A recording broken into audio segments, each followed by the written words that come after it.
ദക്കപ്പുലി നാട്ടിൽ ലഗ്യോൻ ബാധിച്ച അഥവാ ഒരു കൂട്ടം ഭൂതങ്ങളുടെ കയ്യിലെ കളിപ്പാവയായ ഒരു മനുഷ്യനെപ്പറ്റി മർക്കോസ് എഴുതിയ സുവിശേഷം 5-ാം അധ്യായത്തിൽ വിവരിക്കുന്നുണ്ട്. വളരെ ലളിതമായി പറഞ്ഞാൽ, ഭൂതം ബാധിച്ച മനുഷ്യൻ്റെ ഭാവി മാറ്റിയ യേശുവിൻ്റെ വർത്തമാനം, അതാണ് നാം ഈ അധ്യായത്തിൽ കാണുന്നത്. യേശുവിനെ കണ്ടുമുട്ടുന്നതിന് മുമ്പ് ഈ മനുഷ്യൻ ആരായിരുന്നു? അല്ലെങ്കിൽ ഈ മനുഷ്യൻ്റെ ഭൂതകാലം എപ്രകാരമായിരുന്നു? വാക്യം 3 ഇപ്രകാരം വായിക്കുന്നു: അവൻ്റെ പാർപ്പ് കല്ലറകളിലായിരുന്നു. He had no conscious about place. സ്ഥലബോധം നഷ്ടപ്പെട്ടവൻ. താൻ ആയിരിക്കേണ്ട, താൻ പ്രവർത്തിക്കേണ്ട, തൻ്റെ സാന്നിധ്യമാകേണ്ട ഇടത്തു നിന്ന് മാറി നിർജീവവും പ്രവർത്തനരഹിതവുമായ കല്ലറകളിലായിരുന്നു അവൻ്റെ താമസം. താൻ ആയിരിക്കേണ്ട വിശാലമായ ലോകത്തു നിന്ന് മാറി ഇടുങ്ങിയ ഏകാന്തതയുടെ ലോകത്തിലേക്ക് ചുരുക്കപ്പെട്ടു പോയവൻ.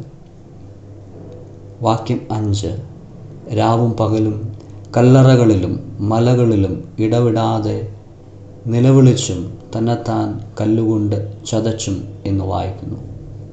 He had no conscious about time. സമയബോധം ഇല്ലാത്ത മനുഷ്യൻ. ദിവസത്തിൻ്റെ പൂർണ്ണതയാണ് രാവും പകലും. ഒരു സമയത്തിനും പ്രയോജനമില്ലാത്തവൻ, ബോധിച്ചതുപോലെ അല്ലെങ്കിൽ തോന്നിയതുപോലെ ജീവിച്ച മനുഷ്യൻ മറ്റുള്ളവരെ ഭയപ്പെടുത്തി ജീവിച്ചു പോന്നു. He had no conscious about himself. സ്വയബോധമില്ലാത്തവൻ കൂടിയായിരുന്നു ഈ മനുഷ്യൻ.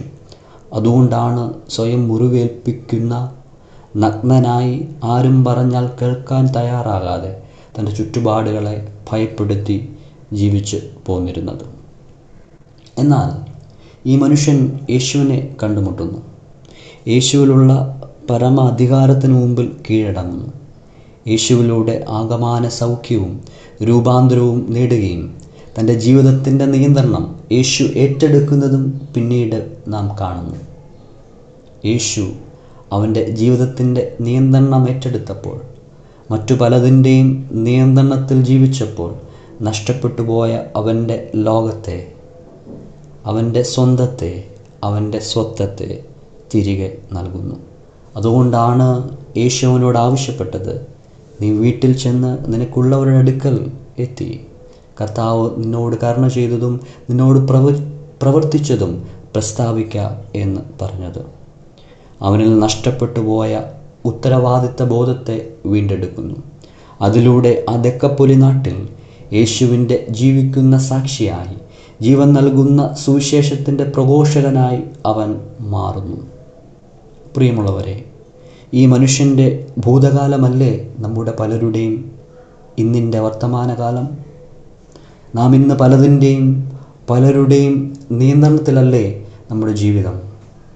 പലപ്പോഴും നാം ശ്രമിച്ചിട്ടും പരാജയപ്പെട്ടു പോയ നമ്മുടെ ചില ദുശ്ശീലങ്ങളെ, നിയന്ത്രിക്കാൻ കഴിയാത്ത നമ്മുടെ ചില വികാരങ്ങളെ, ചിന്തകളെ, പ്രവർത്തനങ്ങളെ, നാം ഇന്നായിരിക്കുന്ന ഏത് അവസ്ഥയിലാണോ ആ അവസ്ഥയിൽ തന്നെ ദൈവത്തിൻ്റെ മുമ്പിൽ നമ്മെ തന്നെ സമർപ്പിക്കുവാൻ കഴിയുന്നുവെങ്കിൽ നമ്മുടെ നിയന്ത്രണം ദൈവം ഏറ്റെടുക്കുവാനും അതിലൂടെ നഷ്ടപ്പെട്ടു പോയ നമ്മുടെ സ്വത്വത്തെ, നമ്മുടെ സ്വന്തത്തെ തിരികെ നൽകുവാനും ദൈവത്തിന് കഴിയും. അല്ല, ദൈവത്തിന് മാത്രമേ കഴിയൂ. ആ ദൈവത്തിൽ നമ്മെ തന്നെ സമർപ്പിക്കാം. ദൈവം ഹിതമനുസരിച്ച് നമുക്ക് ജീവിക്കാം.